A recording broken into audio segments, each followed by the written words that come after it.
Hello friends, एक बार फिर आपको बहुत बहुत स्वागत है। जैसा कि फ्रेंड्स आपको पता ही होगा, यूपी डीएलएड यानी कि बीटीसी में इस समय ऑनलाइन काउंसलिंग चल रही है और काफ़ी बड़ी संख्या में जो स्टूडेंट्स हैं वो लगातार अब कॉलेजेस में भी अपना जो एडमिशन है वो कंफर्म करा रहे हैं। तो जिन स्टूडेंट्स को कॉलेज मिल चुका है उन स्टूडेंट्स को अपने डॉक्यूमेंट्स लेकर और जो कॉलेज अलॉटमेंट लेटर जो आपने ऑनलाइन डाउनलोड किया है वो लेटर लेकर और सारे डॉक्यूमेंट्स वगैरह और फीस वगैरह लेकर उस कॉलेज में अब आपको जाना है जो कॉलेज आपको पीएनबी की तरफ से अलॉट कर दिया गया है। तो कॉलेज में जाते समय आपको कौन कौन से डॉक्यूमेंट्स लेकर जाना होंगे और सारी चीज़ें आज की इस वीडियो में आपको बताने वाला हूं। अगर आप चैनल पर नए हैं तो चैनल को सब्सक्राइब करके बेल आइकन जरूर प्रेस कर लीजिए और इस वीडियो को अपने अदर फ्रेंड्स के साथ भी जितना ज़्यादा हो सके शेयर जरूर कर दीजिए ताकि अदर स्टूडेंट्स को भी इस बारे में जानकारी मिल सके। तो चलिए सबसे पहले तो यहाँ पर देख लेते हैं कौन कौन से डॉक्यूमेंट्स की आपको आवश्यकता पड़ेगी। और इसमें सबसे पहले यहाँ पर बताया गया हाई स्कूल का आपका अंक पत्र यानी कि जो मार्कशीट होती है और प्रमाण पत्र, ये अब एक में ही होता है। पहले क्या होता था, पहले ये अलग अलग होते थे जिसे एक सनद बोलते थे। ठीक है, पहले ये अलग होता था लगभग 2012-11 से पहले। 2012 के बाद जितने भी यहाँ पर यूपी बोर्ड से अगर आप करते हैं 10th क्लास पास तो ये दोनों चीज़ें एक में ही होती है। यानी कि जो आपकी मार्कशीट है उसी में सर्टिफिकेट भी है, वही मार्कशीट है वही सर्टिफिकेट भी है। तो ये हो गया आपका, कोई भी स्टूडेंट्स कंफ्यूज ना हो। सेम टू सेम इसी तरह से इंटरमीडिएट में आप अपनी मार्कशीट लेकर जाएंगे, हाई स्कूल में भी ओरिजिनल मार्कशीट लेकर जाएंगे और सभी की फोटोकॉपी यानी कि जीरोक्स कॉपी भी आप लेकर जाएंगे।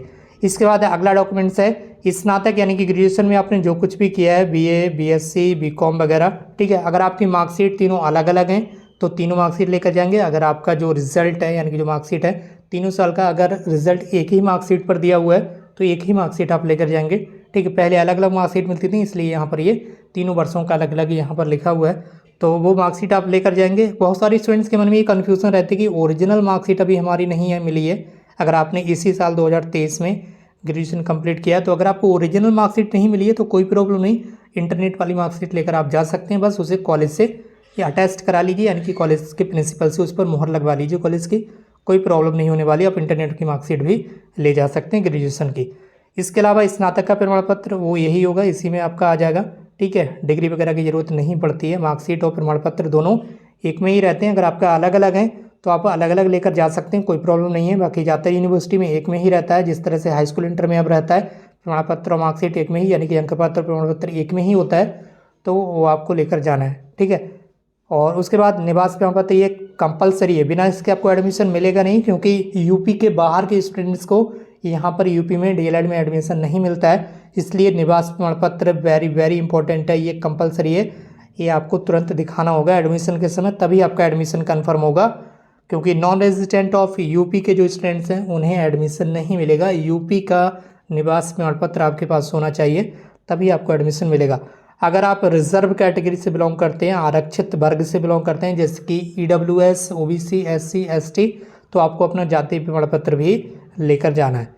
उसके बाद अगला यहाँ पर बताया गया विशेष आरक्षण संबंधित, अगर आपने कोई स्पेशल कैटेगरी चूज़ की है, लाइक एज पीएच कैटेगरी को चूज़ किया या अदर कोई स्पेशल कैटेगरी चूज़ की है जैसे कि फ्रीडम फाइटर हो गया या स्वतंत्रता सेनानी जो होता है फ्रीडम फाइटर, पीएच कैटेगरी को आपने सेलेक्ट किया है। ठीक है, आर्म्ड फोर्स होता है, ऐसे बहुत सारी स्पेशल कैटेगरी होती हैं जिसमें आपको रिजर्वेशन मिलता है, उसमें सीट जो है रिजर्व रहती हैं। तो अगर आपने उसको सिलेक्ट किया है फॉर्म में तो उसका जो सर्टिफिकेट है वो आपको लेकर जाना होगा, जो भी डॉक्यूमेंट है उसका आपके पास वो आपको लेकर जाना होगा। ठीक, और यहाँ पर ये सभी के लिए कंपलसरी नहीं होता है, ये केवल उन्हीं स्टूडेंट्स के लिए है जिन्होंने फॉर्म में उसे टिक किया होगा, जैसे कि PH, FF, इस तरह से जो भी आपने स्पेशल कैटेगरी चूज़ की होगी उसके लिए सर्टिफिकेट है। तो ये सभी के लिए नहीं है। जाति प्रमाण पत्र भी जनरल कैटेगरी को छोड़कर और बाकी सभी के लिए, जनरल कैटेगरी के अलावा बाकी सभी के लिए जाति प्रमाण पत्र कंपलसरी है।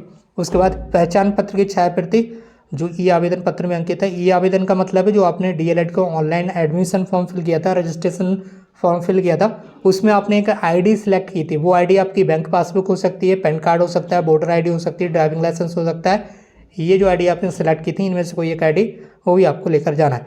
ई आवेदन पत्र का मतलब है जो आपने ऑनलाइन रजिस्ट्रेशन फॉर्म फिल किया था यूपी डीएलएड का, ठीक है, वही ई आवेदन पत्र आपका, वो भी आपको लेकर जाना है।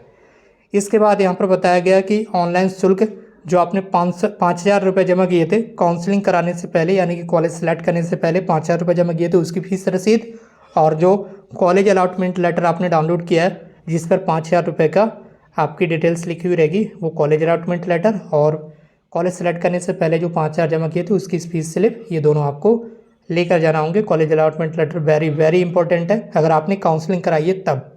विदाउट काउंसलिंग के लिए तो कोई लेटर वेटर आता नहीं है, काउंसलिंग वालों के लिए ही ये कॉलेज अलॉटमेंट लेटर होता है। तो ये सारी चीज़ें आपको लेकर जाना है। दोस्तों इस वीडियो को शेयर जरूर कीजिए अपने फ्रेंड्स के साथ, ताकि अदर स्टूडेंट्स को भी इस बारे में जानकारी मिल सके। अगर आप चैनल पर नए तो चैनल को सब्सक्राइब कर लीजिए। इसके बाद यहाँ पर जो 13 नंबर का पॉइंट है, ये यहाँ पर अलग अलग डिस्ट्रिक्ट के लिए अलग अलग होगा, ठीक है, जिसके अलग अलग कॉलेजेस के लिए अलग अलग होगा। जैसे कि यहाँ पर बताया गया जिला शिक्षा एवं प्रशिक्षण संस्थान अयोध्या, जैसे कि ये जो फॉर्म यहाँ पर प्रोफार्मा देख रहे हैं, ये अयोध्या के डाइट कॉलेज का है, इसलिए यहाँ पर ये अयोध्या लिखा हुआ है। अगर आपका कोई दूसरा डाइट कॉलेज होगा, दूसरे जिले का डाइट कॉलेज होगा, तो उसी के नाम से आपने 200 रुपये का जो बैंक ड्राफ्ट है वो बनवाना होगा, ठीक है। आपको जिस जिले में भी डाइट कॉलेज मिला है तो डाइट कॉलेज के नाम से आपको ड्राफ्ट बनवाना होगा। अब ये डाइट कॉलेज के ऊपर डिपेंड करता है। अगर कोई भी डाइट कॉलेज है कैश में आपसे पेमेंट लेता है, फीस जो है वो कैश में एक्सेप्ट कर लेता है, ठीक है, तो आप कैश दे सकते हैं। अगर वो कैश नहीं ले रहे हैं तो यहाँ पर 200 रुपये का ड्राफ्ट बताया गया, आप ड्राफ्ट बनवा लेंगे। और वहाँ कॉलेज में जाकर पहले आप पूछ लीजिए कि किस नाम से बनवाना है, जिसकी इन्होंने तो यहाँ पर बता दिया है, प्राचार्य जिला शिक्षा एवं प्रशिक्षण संस्थान अयोध्या, इस नाम से बनवा लीजिए। अब सब अयोध्या के तो स्टूडेंट्स हैं नहीं, किसी स्टूडेंट्स को बरेली में कॉलेज मिला होगा, किसी को पीलीभीत में, किसी को प्रयागराज में, किसी को दूसरे जिले में, किसी को वाराणसी में। तो वो आपको कॉलेज से पूछना पड़ेगा कि किस नाम से हमें अपना जो डीडी है वो बनवाना है, ठीक, बैंक ड्राफ्ट, तो वो आप बनवाएंगे। प्राइवेट कॉलेज में तो आपका कैश ले लेते हैं, फीस की कोई प्रॉब्लम नहीं होती, फीस कैश में दे दीजिए, ऑनलाइन दे दीजिए, कैसे भी दे दीजिए, वो सब तरह से ले लेते हैं, उन्हें तो फीस से मतलब होता है। बाकी आगे चलते हैं। यहाँ पर बताया गया है कि राजपत्रित अधिकारी द्वारा जारी 2 चरित्र प्रमाण पत्र, तो आप 2 कैरेक्टर सर्टिफिकेट बनवा लीजिए किसी भी गवर्नमेंट ऑफिस से, ठीक है। गवर्नमेंट जो एम्प्लॉय जो गवर्नमेंट ऑफिसर होते हैं उनसे आप बनवा सकते हैं अपना कैरेक्टर सर्टिफिकेट, कोई प्रॉब्लम नहीं होगी। चाहे तो आपके जो डॉक्टर होते हैं गवर्नमेंट के हॉस्पिटल के, उनसे बनवा लीजिए, कोई प्रॉब्लम नहीं है। बाकी एक आपको ये स्वास्थ्य प्रमाण पत्र बनवा लेना है। अगर आपके यहाँ गवर्नमेंट हॉस्पिटल है, हॉस्पिटल से जाकर बनवा लीजिए।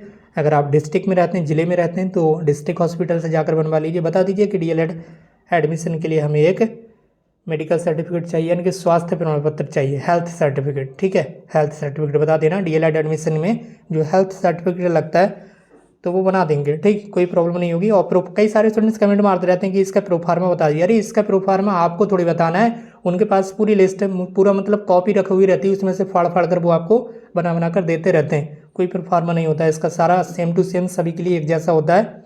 और इसका प्रोफार्मा आपको नहीं लेकर जाना है, बल्कि जो बना कर देंगे मेडिकल ऑफिसर होंगे जो भी हॉस्पिटल में, उनके पास सारा सब कुछ रहता है। इसके बाद यहाँ पर बताया गया 16 नंबर पर घोषणा पत्र, तो ये आपको कॉलेज से ही ले लेना है जाकर, ठीक है, कॉलेज से जाकर आप ले लेंगे। उसके बाद 3 पासपोर्ट साइज के फ़ोटो, अब इसके बारे में तो आपको बताना नहीं कि फ़ोटो क्या होता है, तो ये सारी चीज़ें आप समझ गए होंगे। बाकी आप इस चैनल को सब्सक्राइब करके बेल आइकन जरूर प्रेस कर लीजिए, और इस वीडियो को अपने अदर फ्रेंड्स के साथ भी ज़्यादा से ज़्यादा शेयर कर दीजिए।